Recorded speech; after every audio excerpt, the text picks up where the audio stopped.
EthAum Venture Partners and uHoo. We have Dustin from uHoo today, who is the CEO and founder of uHoo. uHoo is helping commercial real estate developers maintaining the high air quality by monitoring 30 different parameters of the indoor air quality. This is Pankaj Gupta from EthAum Venture Partners. We are a deep tech accelerator based in Singapore. We have approximately 90 startups in our portfolio. All of these are AI, ML, blockchain, IoT, robotics, AR/VR kind of startups from different parts of the world, stages, and sectors. These startups are anywhere from seed to Series B stages, and they are serving different kind of sectors such as BFSI, real estate, prop tech, supply chain, retail, CPG, Industry 4.0, and so on and so forth. Today, we have a fantastic, really diverse panel with us to talk about the sustainability and healthy lifestyle in the real estate ecosystem. And obviously, the indoor air quality plays very big, huge, important role in the sustainability and healthy building space. And that's why we are hosting this panel with you. Now, without further delay, I would request Dustin to do a brief intro of uHoo. And then I would request our panelists to talk about themselves, their organization, and then we will dive into the panel. Dustin?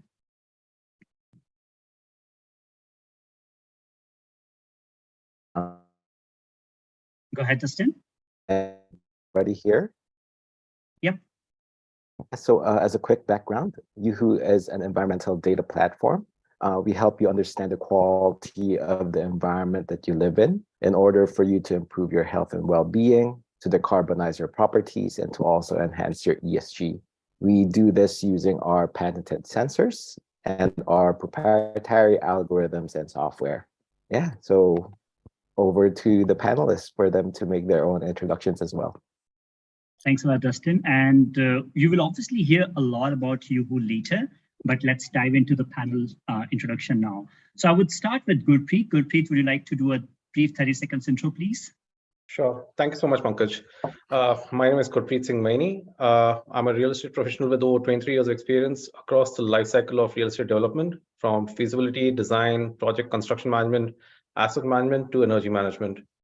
More recently, I've been working with the World Bank Group in Washington, D.C., supporting them on the corporate real estate and facility management aspects, as well as the workplace strategy aspects. I'm a certified project director, a project management professional, a lead accredited professional, and a certified energy manager, and hold various other relevant certifications in this field.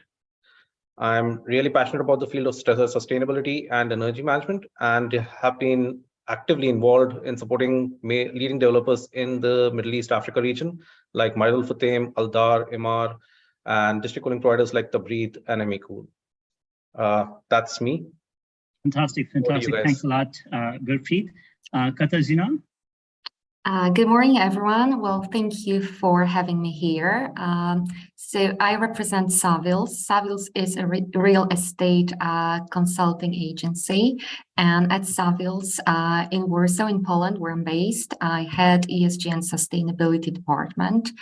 And a big part of my daily job is advising clients on the importance of the indoor climate and the role buildings play, the buildings have on people's health. So yeah, I'm very excited to be part of this discussion today.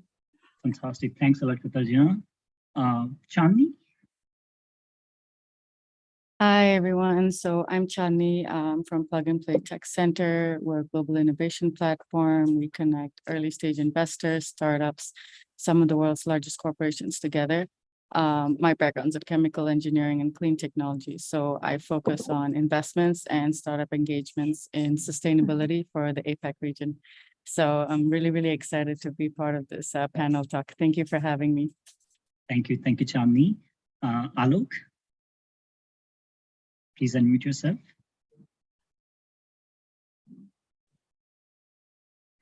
Still on mute. Yeah. Okay now? Good. Yeah, please go ahead. Thanks for having me over, Pankaj. My name is Alok Kumar Singh. I'm based out of Bangalore. We are into real estate development. Started the business about 9 to 10 years back. Have done a couple of projects in Bangalore, mostly low-rise projects, one large villa development. Well, India is, at this point of time in early stages in a lot of, adoption of sustainability related, either initiatives or new research and, various other stuff, the new standards. And I expect to learn more and maybe talk about some of the issues that our industry faces from sustainability perspective at this point of time. So yeah, that's about me. Thanks a lot, Alok. Again, I'm really excited to see the diversity that we have in our panel, not only from the geography perspective, but also from expertise and industry perspective. Now, Dustin, it's your turn to take out some exciting, sizzling hot questions from your pocket and ask to our panelists, please. All right. Yeah, that sounds good. So yeah, maybe we can start the discussion by understanding the challenges that the leaders in the built environment industry face today. So with the different backgrounds and roles that each of you, the panelists have, you'd be experiencing different challenges on a daily basis. What in your perspective are the most painful challenges that you as leaders face today? Perhaps we can start with Gurpreet to start the discussions. Oh, and by the way, please feel free to share your thoughts and agree and disagree. So that I like to keep the conversations open and transparent. Yeah, Gurpreet, over to you.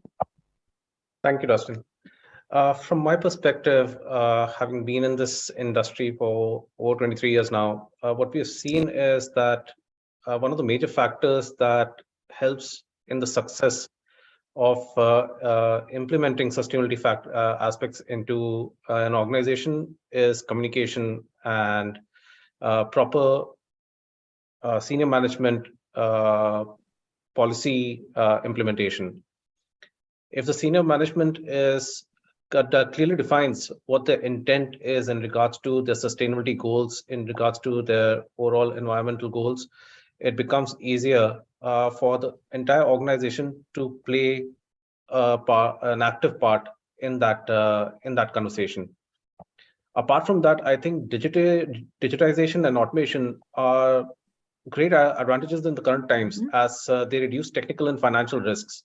However, they also come with some potential consequences. Advanced technology applications in the real estate sector have a tendency to create job losses, which does impact people. So upskilling of staff on a regular basis to ensure that in the case of redundancies, people are taken care of and they can jump into the next adventure and hit the ground running. All right. Thanks a lot, Gurpreet. Yeah, thank You you very want me much. to go ahead, maybe? Yes, please. Yeah. Okay. Feel free to, okay. Alok. Yeah, thank you so much. So since I'm into real estate development and I understand a little bit of the environment and the business practices within the country out here, I will talk about more, like I said earlier, from the perspective of the challenges that the industry faces at this point of time. Before jumping into it, as while real estate development or or construction is an industry which has a fairly large I would say component of engineering into it and capital and machinery and materials. But unlike a lot of other industries, and my comparators here could be, let's say, a steel or an automobile or any similar large industry. And in India, real estate and construction happens to be somewhere around 12 to 13% of the GDP. If you look at the other industries, they are, I mean, you would find maybe 10.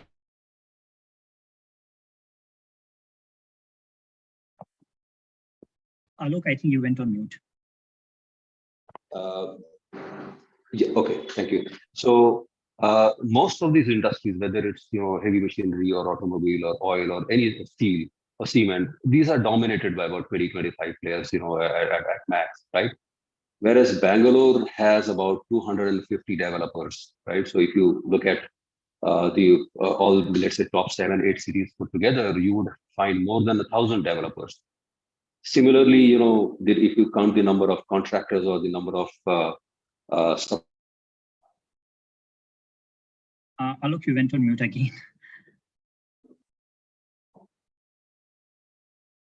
On my phone.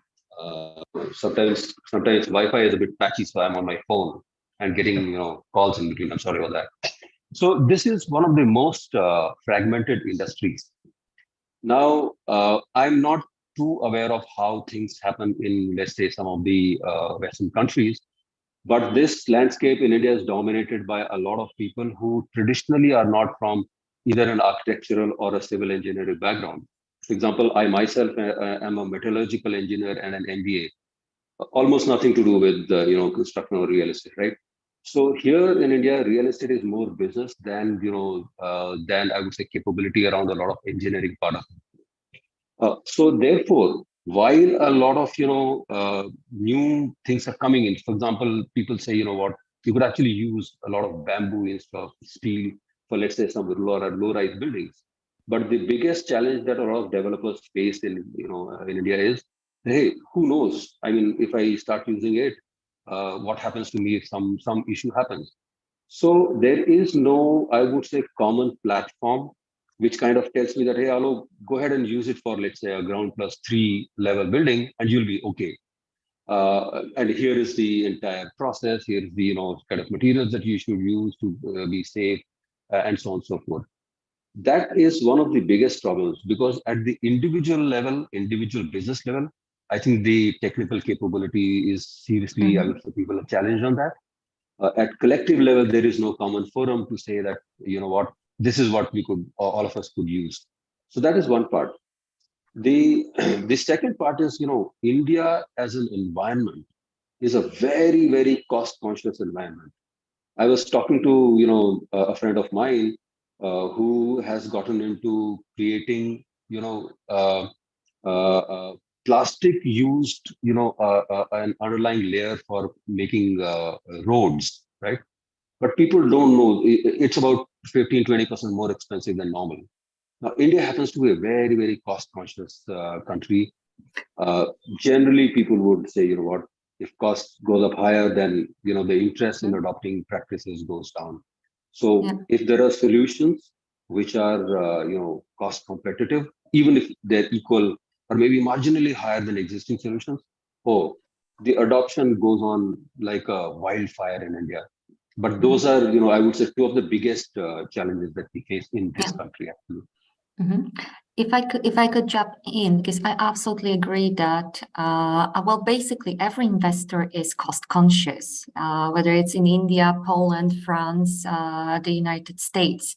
But what we often forget regarding health of people in buildings is the productivity factor. It was in 2014 when the Green Building Council has launched a report showing the business case behind healthy building and indoor environments.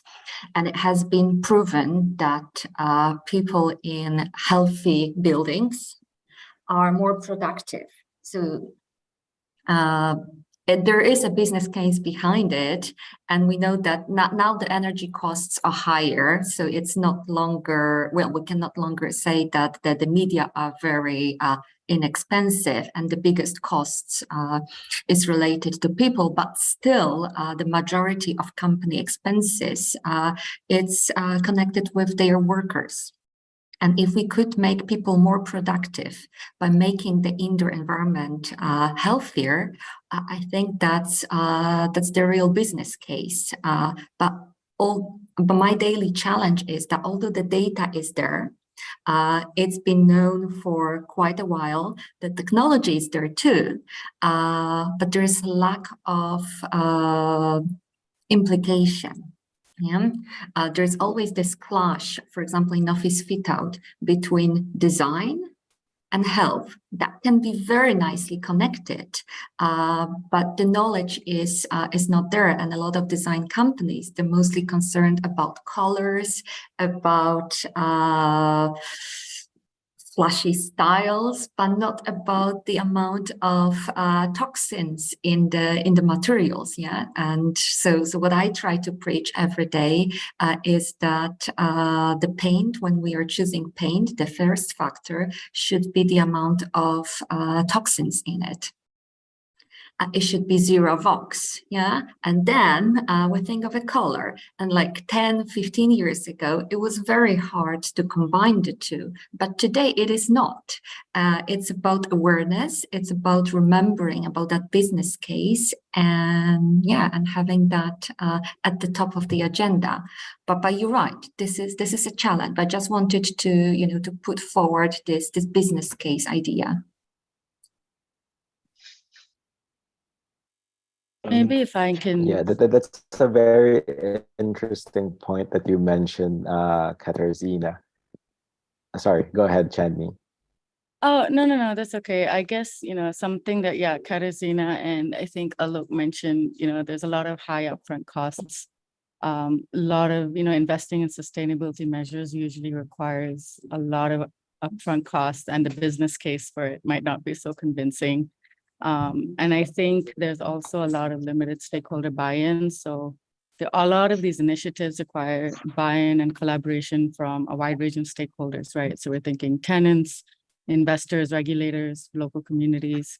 And I'm not so sure if Gurpreet touched on this earlier, but I think we also have insufficient industry standards. So there isn't really a universal standard for measuring and assessing sustainability in real estate. And it can make it really difficult for companies to benchmark their progress and communicate their sustainability efforts. I think some countries can have their national standards, but there isn't one holistic goal for companies to work towards. You're right. Chandi, is the green building certification, is it popular in your part of the world? So we have something I think called the Green Mark Scheme. The Singapore government also has something that they call SLEB, which is super low energy buildings. So they have to prove that they're consuming 80% less energy. Things like that. Because there is which is the Well Building Institute certificate.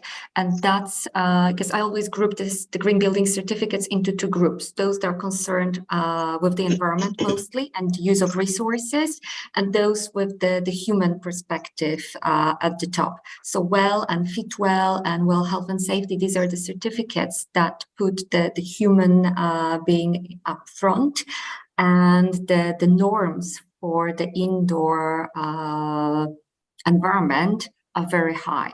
So it's one of the standards, but you're right, it's not universally accepted. It's voluntary, and it's used by investors to position themselves. Just to add on to what Chani and Katarzyna have just mentioned, in regards to standards, while the awareness might be low, I believe today we have more standards and more tools available to us to design and implement projects in a sustainable manner than we did, say, 10 to 15 years back. For example, just speaking to Alok's point of view in regards to the current real estate standards and the current construction market that we have in India. There are standards in the market which have been brought out by USGBC and the World Bank Group in coordination with each other, which is called the EDGE assessment, which basically touches up on, in the initial stage of the project itself, when you're planning the project or planning a new development, whatever kind of development might be, a residential, commercial, mixed use, hospital, school, university, whatever kind of development it might be, it helps you make a very early assessment of what kind of energy usage the building might go for if they chose certain aspects as part of the design. Similarly on the water side, and similarly on the materials. What kind of materials, if they chose, how would that impact the overall aspect of sustainability, and what would be the simple payback in terms of implementing those strategies. It gives you a snapshot of the overall real estate development process very quickly and very efficiently, as a big picture. The issue is awareness and the awareness of the developers in the market, as well as the capabilities of finding the right people to assist them to use those tools. Even though they're simple tools, awareness matters. So I would request all real estate developers to look at the overall standards available online today. LEED goes from all the way from the initial new development construction to existing building construction to LEED zero aspects as well, and LEED operations and maintenance. Yeah. But covers the overall horizon of a real estate development's life cycle. And Katarzyna is right. From a well perspective, you can look at the overall indoor air qualities and the wellness perspective from an employee's perspective, as well as other material gains that we might talk about from a VOC content concern, etc. Yeah. There are various aspects available in the market. I think it's just the awareness that is not available, and people just need to educate themselves a little more. Awareness and business case. Yeah, there was a Yes. very nice comment here. I'm not sure if you've seen it, from Luke, who said that everyone should look at the cost of not doing it, and I absolutely agree, because the current Excel management it's pretty much outdated. Yeah, because the fact is that our buildings consume an enormous amount of resources. And they have a tremendous impact on our health. We spend on average more than 90% of our time in buildings. In most cities globally, the air outside is toxic. It's UN stated that it's a human right to breathe clean air, but we are deprived of that right in most of the European and global cities. And then in our buildings, we also breathe toxins, because we create indoor environments that are toxic to us. And we need that awareness, and that has to change. And the business case has to be broader. What's the cost of not making healthy buildings? Well, the cost is having people sick, having people tired, having people with mental problems. Do you know what's the biggest cause of what's the biggest impact of polluted air on human health? Which disease does it cause the most? Take a guess. Respiratory diseases? No, mental. Mental. It causes the whole variety of mental problems. And now we're talking about, the post-pandemic depression, of various disorders, of depression among teenagers. We should look at the air we breathe in. Well, outside, of course, we could do a lot, but it's more complicated to clean the outside air because there are many factors. But in our buildings, that's the fastest and the easiest thing we could do. I'd like to join in the conversation there. For those, can everyone hear me? Yes. Yeah. Go ahead, Luke. Sorry, at the start too. I was driving home, 2 girls in the car, and you don't want to hear them carrying on. So I saved everyone a noise level there. But my name's Luke, and our company looks after air conditioning in commercial buildings, in hospitals, aged care, pharmaceuticals, education like universities and schools. And some of the, just on your point about awareness, some of the success we've had is the air conditioning systems are a perfect place for everything that we talk about in indoor air quality to develop in concentrated levels. We're able to then capture whether it's fungus or molds or whatever we might be talking about that can accumulate. And the awareness that we've had success comes from that photographic evidence, or even taking the product we have available to test indoor air quality and simply providing tests and reports, even growing cultures, providing reports back to our clients so that they're aware of what's present Yeah. And then the simple paths and the simple methodologies to remove it doesn't take a lot because we're already implementing the processes. We're just got to make sure we've got the right chemicals that shows to remove it. And then what we're able to demonstrate is a simple before and after success. And from our side, we've kind of towards just simply demonstrating to customers and showing the results. I guess it's when you can show the pictures of before and after, in whether it's indoor air quality testing or the reporting or photos, whatever it might be. We've had so much great success on it, and that success locally is spreading. Thanks, Luke. I think there's a bit of noise with your audio, but yeah, thanks a lot for your Sorry about that. feedback. Yeah, Dustin, why shouldn't we should we go ahead with the next question? Yeah, sure. Yeah, we can jump into the next question. I mean, it's been a very, very nice and exciting discussion so far. Yeah. So one of the things that I wanted to ask, something that Alok mentioned earlier about India being cost conscious and there are concerns of being the first to use new technologies. It's like, okay, what happens to me if I use new things?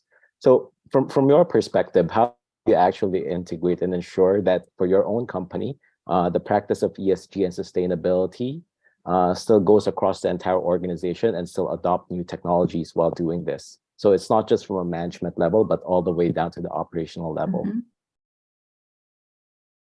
Well,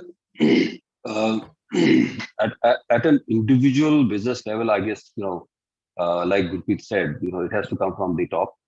And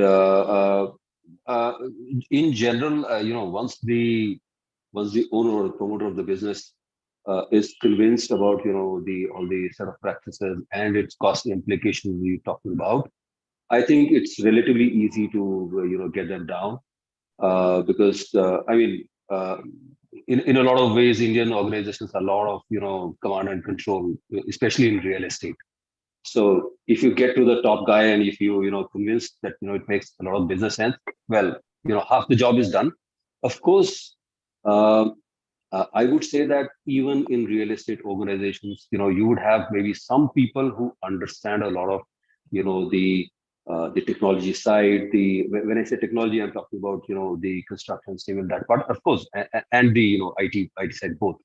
But a large part of organization, they are into various other activities like customer relationship management, the sales people. So they would still take some time. Also, this may be seen as maybe adding to the list of issues that I had mentioned earlier. Real estate in India is still not one of those industries which is I would say the most exciting industry for a lot of people, and therefore unfortunately you don't get the best of the talent in the industry. So there would be some resistance that you would face down the organization. But generally, convince the big guy and the game is half won already. All right, that sounds good. Yeah. Okay. Yeah. So the next question I have is going to be for Katarzyna. So when you talked about earlier that you really focus on the indoor client, speak with your client, how do you because I'm afraid we also you're do breaking. the same. Our client.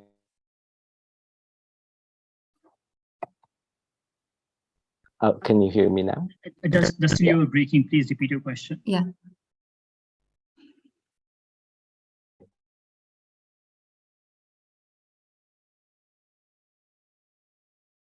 I'm actually very important for them. And how do you sure that they put emphasis maybe you on could write down the question in the chat. Customers.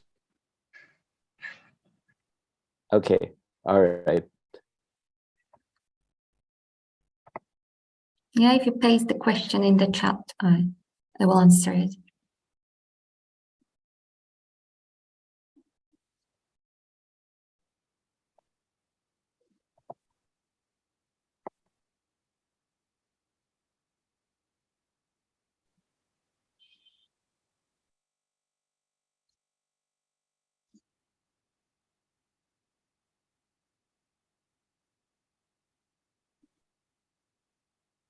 So for the live stream audience, the question is, how do you convince the companies that you speak that understanding the indoor climate and looking after health and well-being are important?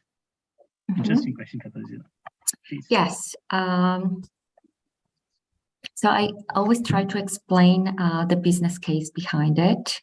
And usually the statistics do the job, because we know that, research shows that people in offices with better acoustics, for example, they can be 11% more productive on average. There is also data that shows that people in buildings with cleaner indoor air, they are less likely to get sick. And the absence, the real absence, and the absenteeism level tend to be lower. But on the other hand, I'm in a, let's say, privileged position in Warsaw, because research shows that Warsaw is on the 5th place globally. It's the 5th city globally with the number of certified commercial office space. So, and as we know, as we already said, that the certificates, whether it's BREEAM, LEED, or especially WELL, they have very high standards for the indoor environment. So often, the buildings are better because they're certified. So, and the clients need the certificates, because it's very hard to rent, lease, or sell commercial buildings in our market if they are not certified. Because especially international tenants, they have it written in their ESG strategies that they are to reside only in sustainable buildings with such and such certificates. So that's on one hand, that's easier, but of course, I'm a purist, and I would love the indoor environment be at the top of everything. So, so for me, it's education, and it's explaining about the importance of that environment on human beings. And I think that what really helps is the fact that many international companies, as I said, already put a big focus on mental health, on well-being. So it's a matter of linking that with their strategy. So as we said before, the awareness and knowledge is not there. But I think what's needed is the link between corporate strategies and the importance of employee well-being and mental health, and with the building that people are in. Because what's the point of having well-being seminars as a corporate if your people are working in unhealthy environment? But of course, having the right technology to measure that, that's what's needed, because, when people see it, often people are not aware how polluted the indoor environment could be. But then if we have the right technology and we show the numbers, then it often gets scary that actually the indoor environment can be more polluted than the outdoor environment.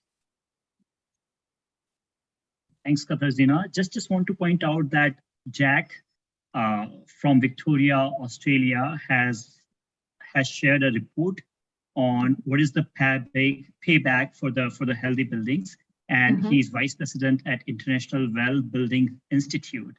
I'm really glad to see that Australia is so advanced that they have this International Well Building Institute there, and they are obviously publishing these kind of reports on payback and healthy buildings and things of that nature. So thanks a lot, Jack, for that.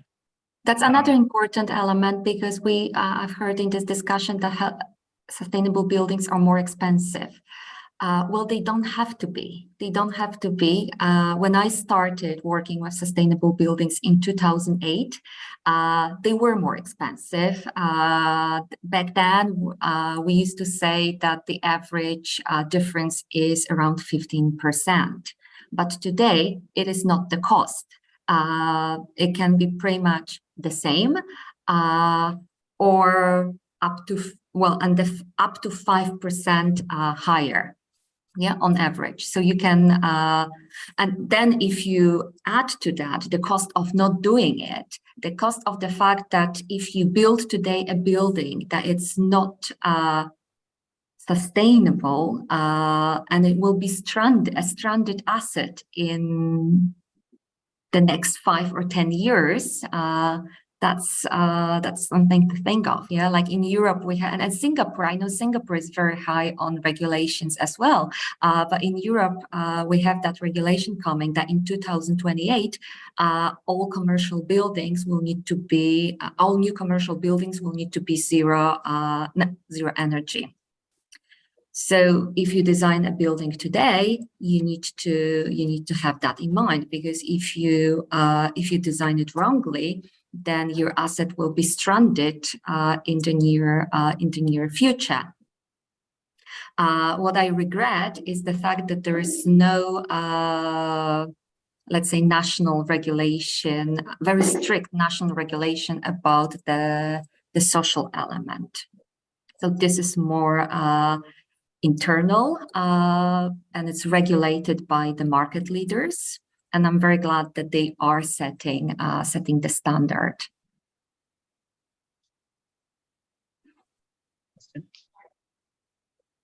So if I may add on to the question that I asked Katarzyna earlier, do you think that regulation will eventually come in the near future? Because from our experience in Singapore earlier this year, they launched new guidelines on indoor air quality, and there might actually be already like thoughts or perspectives that they might want to regulate indoor air already in Singapore. We're not sure yet. They did not state it, but they released new guidelines and new frameworks. So I'm not sure if maybe in Poland or in the countries where the other panelists are, do you think this would come into regulation eventually? So just a quick comment on Poland. So already in Europe, the regulatory norms regarding the indoor climate, they are quite high. But they are not as elevated as well, for example. So this voluntary standard, it's higher. And yeah, I mean, there are various lobbying groups interested in that aspect, and especially the certificates are driving the way forward, and eventually, I think that's the very possible scenario. Yeah, I mean, in the UK, there are already statistics showing what's the cost on the city, on the national government of sick buildings. Yeah. So if you have to treat people of asthma, in the US, there was a fantastic statistics done by Green Building Council showing how more effective kids are at schools that have clean indoor air and better acoustics and better lighting. So yeah, I mean, there is a lot of data around the world, and yeah, it's a matter of I would say education, awareness, and us as industry professionals working together to bring the change, because the environmental aspects are very well regulated already. Then energy efficiency is at the top front, and I would really like to see the same importance given to the social aspects. Just to add on to what Katarzyna said, even in the Middle East region, if you look at the UAE, look at Kuwait or Qatar or Saudi, the authorities themselves have their own green building guidelines that need to be adhered to for any design consultant contractor for doing a new project out here in the Middle East. There are certain items that are mandatory. They are not optional, as LEED or other certification bodies might provide. Certain aspects are mandatory, and every design needs to incorporate those aspects as a bare minimum, because the local authorities understand the importance of those importance and benefits of those initiatives to be implemented in any new development, and how that will have an impact in the long term in the operations and the well-being of people utilizing those buildings. So there are regulations coming in. I think a lot of the authorities in various countries are now going down that route of coming up with guidelines that require developers, consultants, and contractors to work in a certain way, to design and construct buildings in a certain way.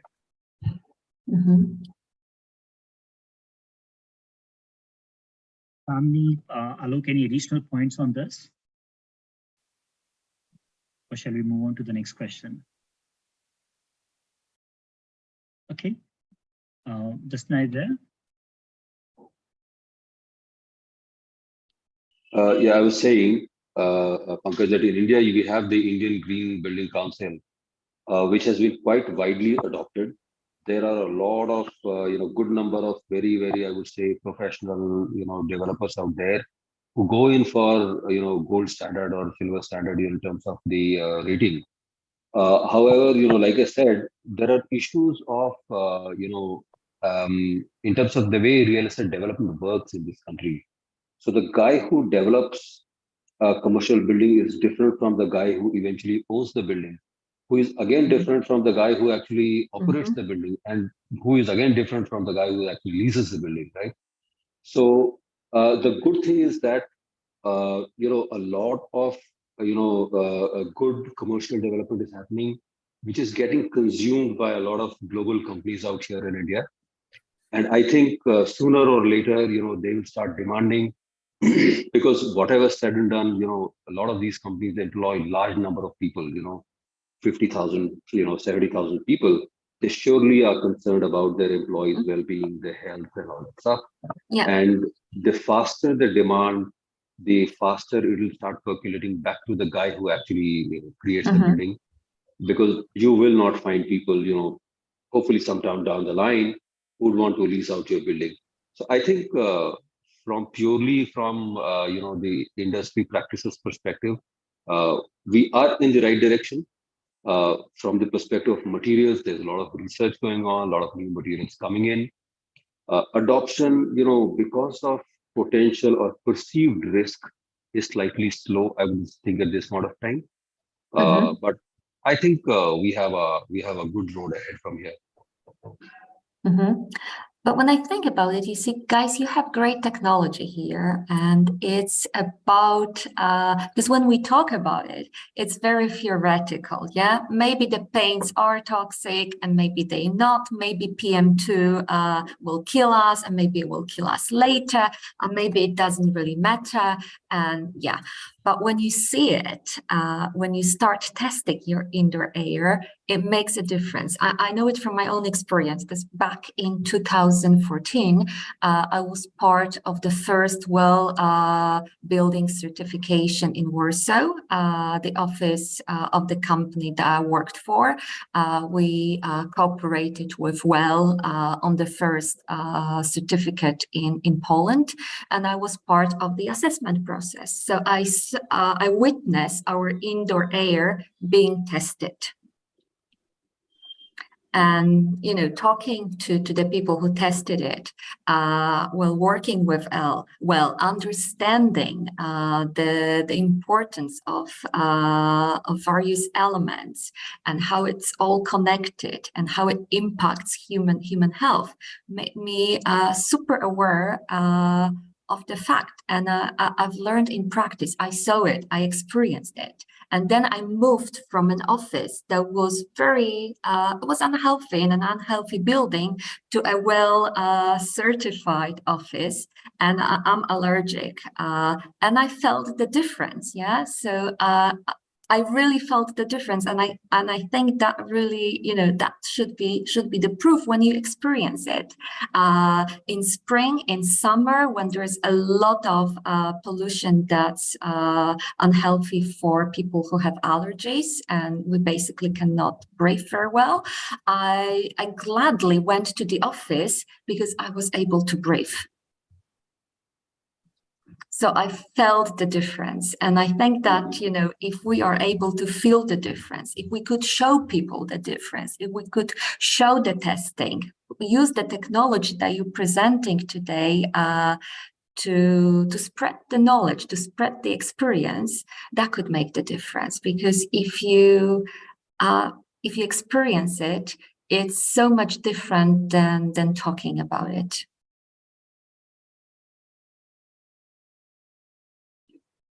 Thank you. Justin, let's move on to the next question.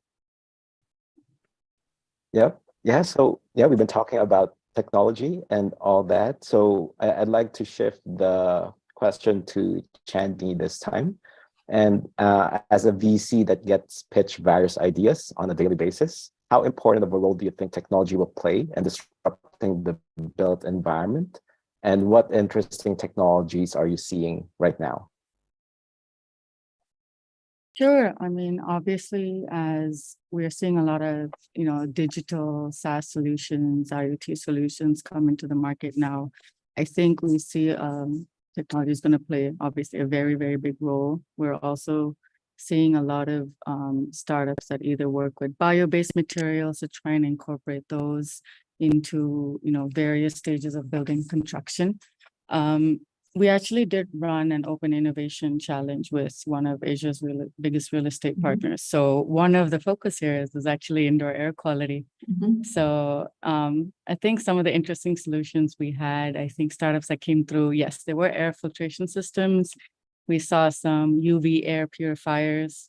We had energy recovery ventilation systems. So basically they would improve indoor air quality while also reducing energy costs. So they would basically use heat exchangers to recover the heat and moisture from exhaust air, and then they'll use it to condition the incoming fresh air. We had smart sensors as well, I think some of you are familiar with. So they could be used to monitor indoor air quality in real time, and then they can alert building operators. So if there are any issues, the building operators can just swiftly take corrective action immediately. And like I said, building materials. So we can have low emission building materials, low VOC paints, adhesives. They can also help reduce the gradual release of harmful chemicals into the air over time. When it comes to IoT, yes, we could have IoT sensors that can monitor, control building systems like heating, ventilation, air conditioning, HVAC. So all of this can optimize indoor air quality while also reducing energy consumption, because I think that could also be a good business case for a lot of buildings, because I think 40 to 70% of a building's energy consumption is usually attributed to cooling measures. So this can be a great space for real estate owners to save utility costs. So these are some of the really exciting technologies, I think, that create a memorable mark. Excellent point, Chandni. In fact, I've just posted a link to a post that I had put on LinkedIn just before COVID had hit on these aspects. You can refer to the link, and I think it'll make for interesting reading. Thank you, Preet. Any other point on this question, or? I mean, I guess maybe to put something out there that we could talk about, perhaps what could be interesting, I think, depending on the various degrees of purchasing power across APAC countries, perhaps one or two of the technologies might be more easily adopted than others.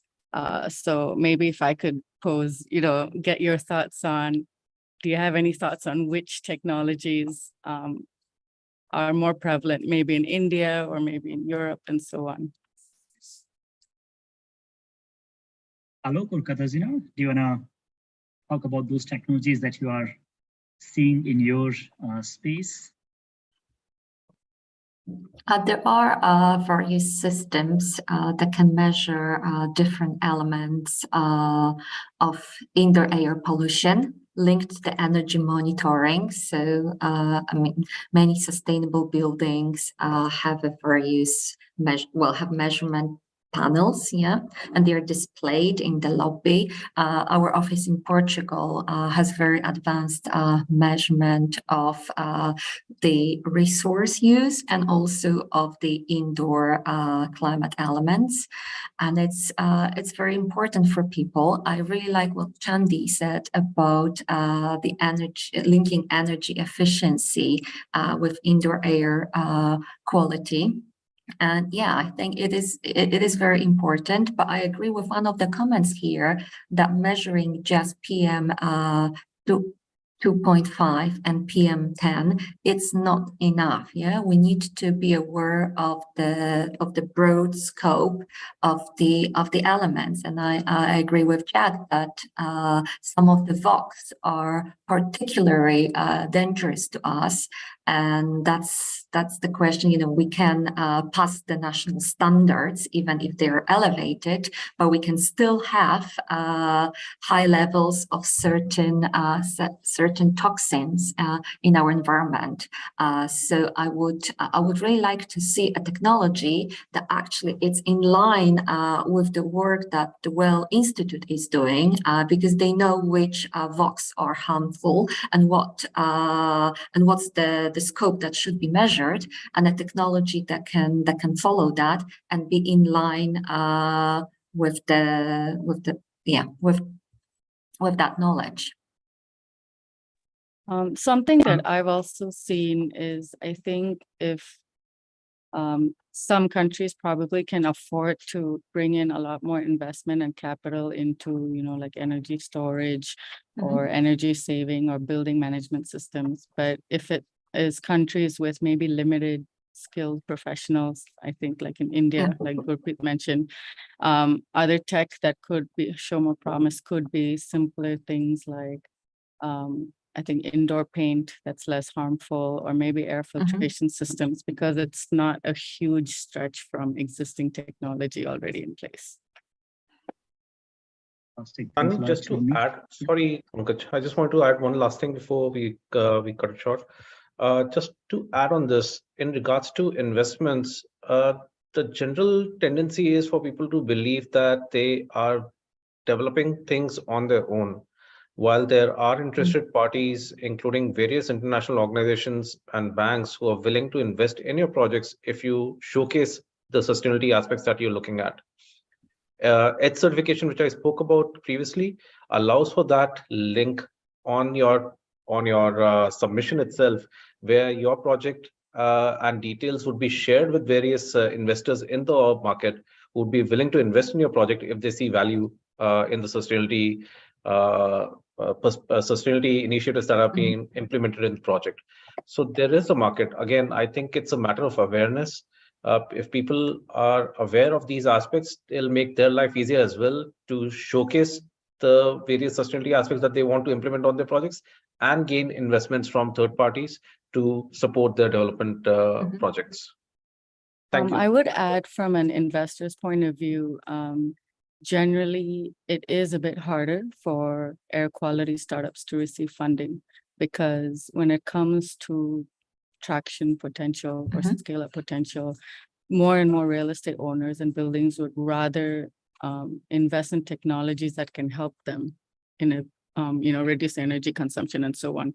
So with that metric, it's difficult to compare air filtration technologies in the same space. But I think, like Katarzyna mentioned, the health angle, the health improvement, whether it's for respiratory health or mental health improvement, could still be a very strong factor that could push for more investment.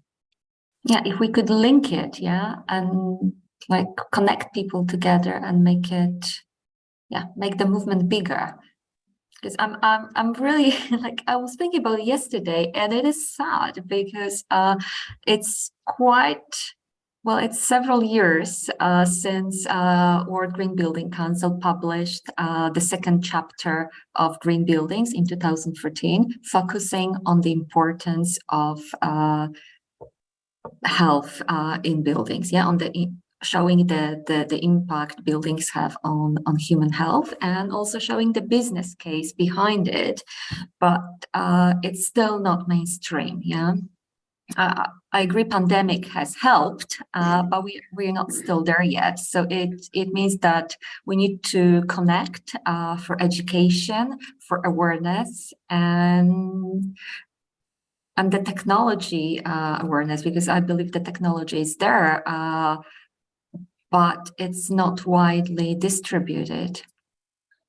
That's true, A Katarzyna. small point out here, Pankaj. See, from Indian markets perspective, okay, I'm not really aware of what kind of technologies and the applications of the same is being done from the perspective of air purification. But if today in, let's say, in commercial market, if somebody could come up with very, very modular technologies with small gadgets equipment, then I'm sure a lot of tenants would be very, very willing to go in for very, very quick adoption, because these are tenants which are global companies, having tens thousands of people in companies working here, and they lease out buildings for 10 years, 15 years, and so on and so forth. So I'm sure their adoption at that level, if they can handle a product which is modular, which is simple to use, I'm sure this is time when it'll pick up in India, actually. Fantastic. Thanks a lot, Alok. Thanks, Katarzyna, Chandni, Gurpreet, for the fantastic insights regarding healthy building, sustainability, and so on and so forth. And it is really fantastic to see that it's not only panelists who are voicing their opinion, sharing insights, but it's also the audience. So for example, Luke and Jack, they have shared some really fantastic insights to the discussion, and they are the silent contributor to this oral conversation. So I'm really glad to see this interactive session going on. I hate to do this because this is really fabulous conversation, but we'll have to move on to the second part of the event, which is roast session, where Dustin or Raymond will get a chance to present their technology, their solution to the panelists, to the audience, and get roasted by you. So please feel free to provide your brutal feedback on the solution, on the competitive landscape, on the technology. Please ask direct questions without any kind of hesitation, and make sure that Dustin is learning as much as possible from your insightful feedback. So Dustin, are you ready to share your screen and walk us through the uHoo solution?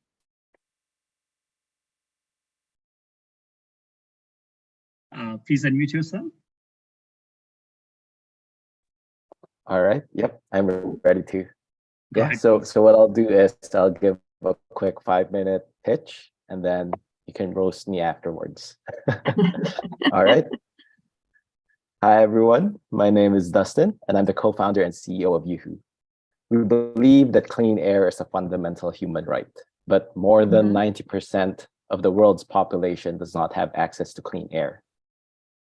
Science has shown that breathing in poor air not only makes you sick, it also reduces your productivity and increases the CO2 emissions of the built environment. But how can you manage something that you cannot measure? And how can you measure that you cannot see? This is why we created uHoo. uHoo is an environmental data platform for the built environment to improve health, decarbonize, and enhance ESG. In essence, uHoo lets you measure what you cannot see, so you know exactly how to manage it.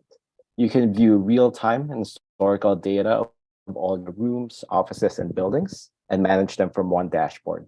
You'll get alerts and tips on what you can do, and create various smart automations to ensure your health and safety 24 hours a day, 7 days a week.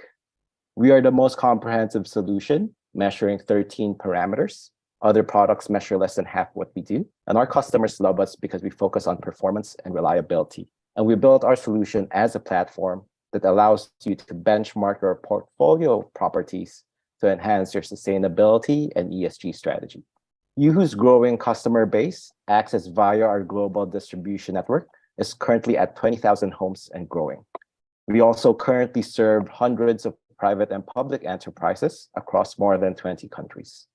Let me tell you about one of our clients, NRI, or Nomura Research Institute in Japan, to give more color on how we help our clients. Nomura deployed uHoo in their office in Tokyo and started understanding the quality of their environment. With the data, they were able to understand the causes of their employees' health and well-being complaints and allowed them to take the appropriate action to address them.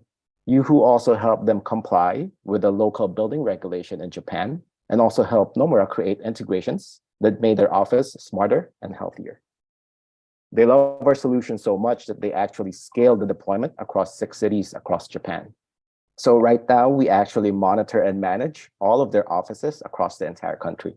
We provide our clients with clear value, allowing us to have millions of dollars in the pipeline for 2023 alone, with just a few of our existing clients and partners.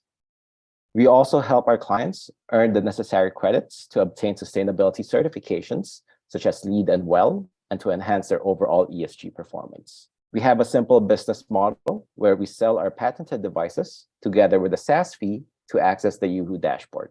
Our clients are homeowners, asset owners, tenants, and corporate real estate. We also sell our solution to value-added resellers, who in turn sell our solution to the same types of clients. One of the beauties of our model is we lock in customers on multi-year SaaS contracts, and we have a 95% renewal rate among our enterprise clients. We are addressing a growing $324 billion market that is driven primarily by health, sustainability, and ESG. We have been able to achieve what we have today because of our highly seasoned team who are passionate about health and sustainability and with backgrounds in consulting, engineering, sales, and marketing. Clean air is a fundamental human right. I'd like to invite you to come join us in our mission to make clean, breathable air accessible to all. Thank you. Thanks a lot, Dustin. All right. Let's start with some difficult questions. Sounds good. Please, panelists. Tami, yeah? Okay, so I'm gonna, I think, come in here from a VC perspective, if that's all right. So Perfect. I think right. the market is already quite saturated with very similar technologies, right? With, you know, even if it's a SaaS plus hardware solution, something that would be good to see is how would, okay, let me rephrase this. What would actually be your differentiation from your direct competitors? Yep. So we can view it from both a hardware and a software perspective. So on the hardware perspective, we measure 13 parameters, and this is the product by default. This is how it looks like. And for customers who would like some customized sensors, all they have to do is open the device and purchase a custom module that they can add in. So for customers who want to also measure nitrogen dioxide and ozone, they can buy one module to add it in, and it would measure 15 parameters. For our clients in the hotel industry that want to measure ammonia inside the toilets, they buy an ammonia sensor, they slot it in, and they deploy this across all the toilets. Yeah, so we also provide sulfur dioxide, oxygen, hydrogen sulfide as optional sensor modules for this. Another differentiation that we have would be how it is deployed in terms of connectivity. The majority would be using Wi-Fi, which is actually a hurdle to deployment because a lot of enterprises do not want the devices to connect to their Wi-Fi network. So in our case, we actually use LTE-M or NB-IoT SIM cards as an option. So it's either a SIM card or Wi-Fi. So if it's a SIM card, it is totally independent of the customer's network, so which makes it very easy to deploy. Basically, just slot in the SIM card, switch it, and it's online. You don't need to do anything else. Yeah. Okay, I have a quick follow-up question, if that's all right. So something that we also like to assess a startup with is defensibility. I know you mentioned patents earlier, but my main question would be, how would you make sure that uHoo stays competitive and relevant, even if an identical solution comes into the market, maybe a year or two from now, and they could also have a wider range of parameters that their filters can evaluate? Yeah. So how would you stay relevant despite a direct competitor coming in with a near identical solution? Yep. Yeah, that's a very good question, actually. The way we're viewing this is having a portfolio of products or an ecosystem of products are interconnected by our cloud. So what we have today would be a product for the residential market, monitors the air, a product for the enterprise market that monitors the entire environment. We would also have products that would eventually clean the environment.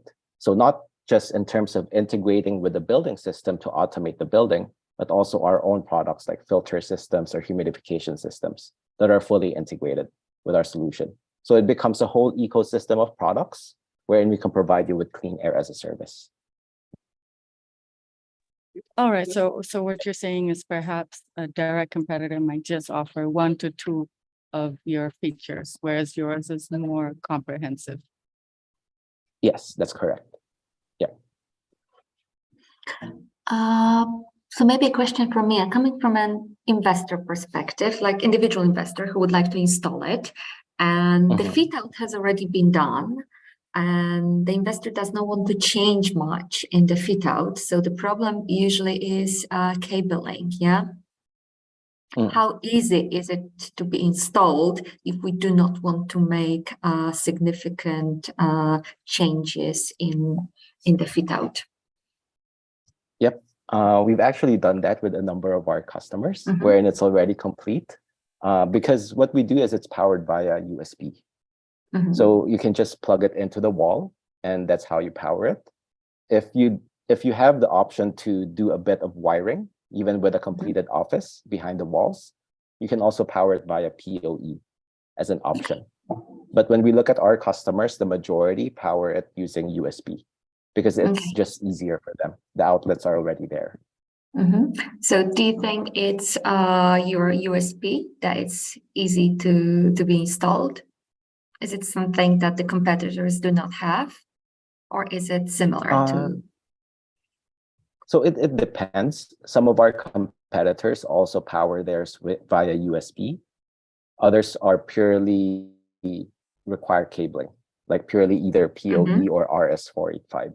Yeah, so if it's RS-485 or purely PoE, it makes it much more difficult if the fit out is already done. Yeah, so we provide both options, whereas our competitors, some of them would just provide one or the other. Okay. Yeah. So that's important. Yes. Yep, it's important actually, based on our experience with our clients. Yeah. Just to jump in here, Dustin, in regards to the facility management aspect of it, now once this is installed, what is the life of the product and what are the various maintenance requirements or replacement requirements for this component? Or is it a plug and play and forget kind of a module, which you don't need to worry about in the future? Yep. Dustin, I'll add just one more point to the same thing. What volume of space does one unit cater to? All right. Yeah, sounds good. Yep. So every unit we would recommend to cover 50 to 80 square meters of open space. That's our recommendation. But it also depends on how granular you want the data to be, because how you structure your office would restrict how air would flow, depending on the partitions and the walls. So eventually, once we see your furniture plan or your floor plan, you would be able to recommend the best spots for you to install. But the average would be 50 to 80 square meters. Yeah. And in terms of how it's used, it's basically install and forget. And all your interaction with it would be on the dashboard or on the app. And for example, since we designed it with modules, this is also one of our differentiating factors. If let's say you want to recalibrate the module physically on the sensor itself, you can just remove the sensor and then buy a new module from us. Then you just slot it in. So it makes it very simple. Yeah, but the sensors can actually last for years. So it really depends on up to you if you want to change the sensor or not, depending on which certification you want to comply with. Okay. Is it made out of sustainable materials? And what happens to it after its life? So have you designed the cradle to cradle, cradle to grave strategy for your product? That's actually what we want to do. But as a startup, it's pretty difficult to do that. Mhm. But at least we have a green building product certificate from the Singapore Green Building Council, which certifies that the whole process of production is environmentally friendly. Yep. And all our packaging uses recycled materials. Mhm. I think Gurpreet raised his Okay. hand. So Dustin, a follow-up question on our previous question. In regards to the module itself, what if we were not to install it in the space and in an office building where we had recirculating air handling units serving the space, we installed it in the return duct? Yep, that's often the question asked by the majority of like the facilities companies that we work with. We always tell them that people's noses are not there. Yeah, that's basically our response, because what we want to do is we want to measure the breathing zone, exactly where people are, not at the ducting. So that usually creates the whole argument why it has to be at the breathing zone and not at the return air. Because if we look at it from a return air perspective, it's very more on the technical side, but not on the health side. But if we look at it from... Sorry, but please. considering that the air is being recirculated, I mean, considering we're maintaining 10% positive pressure within the space, 90% of the air within that space is being recirculated, filtered, cleaned, cooled, dehumidified, and recirculated into space. I'm just thinking it from a cost perspective as well. From a health perspective, it is good to have every 18-90 square meters, but from a cost perspective, it can become cost prohibitive very quickly. While installing it in the return air duct, where 90% of the air is being treated, recirculated, cooled, dehumidified, and sent back into the space, generally tends to make more sense from a cost perspective. Doesn't it do the same job if we install it in the return air path?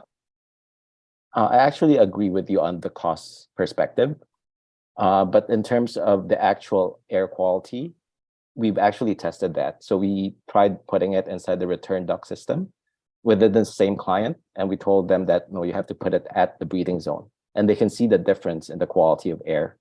So because there can be localized pollution that's created, like some particles may be floating within a specific space, but may not be recirculated properly.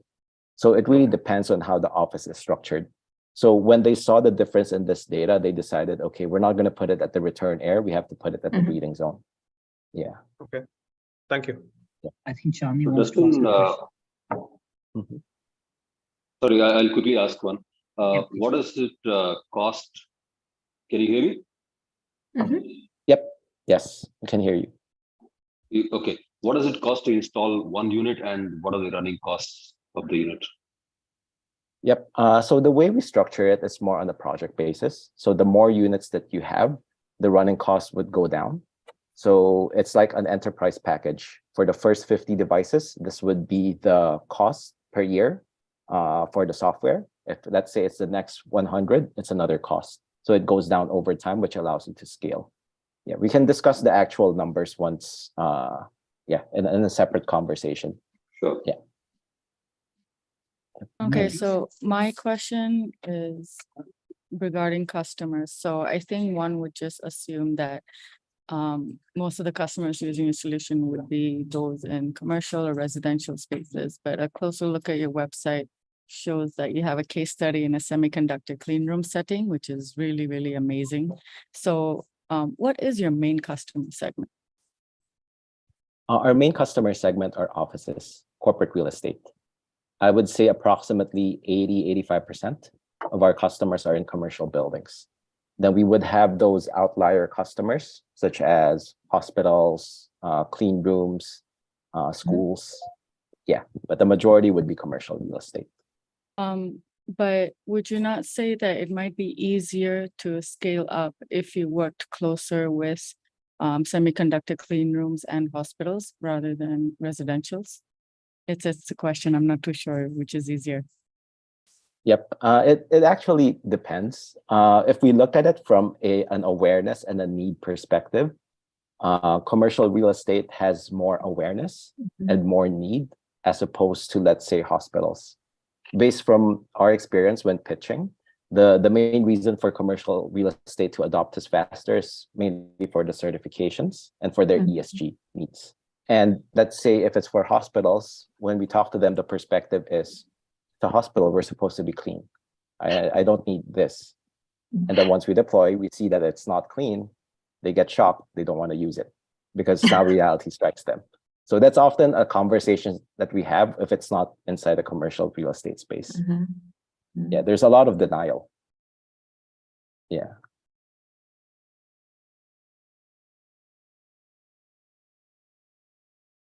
More questions?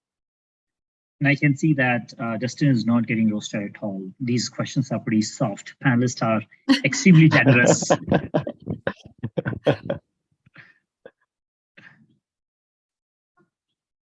Okay. Any questions or comments from the audience? Luke, Jack, Albert? I have a Please. question. Are there plans to make the technology more portable?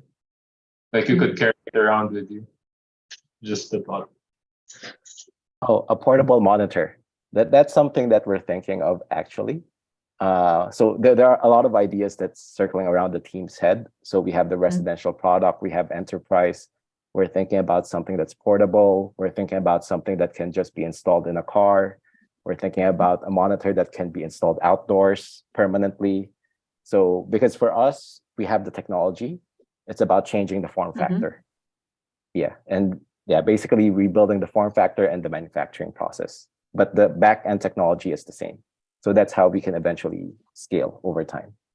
Yeah, so I mean, we're raising a round of funding right now. Once we raise the round, you'll see more products. Yeah. Chan is hearing that. Yeah. Okay. Any other following question? Okay. I think this has been really exciting panel and roast session. Again, I was really glad to see the participation from the audience side and the feedback. Again, thanks to Jack, Luke, and Albert for providing all the insights, sharing the report and things of that nature. And obviously, a lot of thank to Chandni, Katarzyna, Alok, and Gurpreet for fantastic feedback, insights that you shared with Dustin and team. Dustin, I know that we had some issues with the internet, but yeah, that's the kind of persistence that everybody's looking into the founders, right? So really good job. Again, fantastic conversation, and I think it's not the end of the conversation, but it is the beginning of the relationship.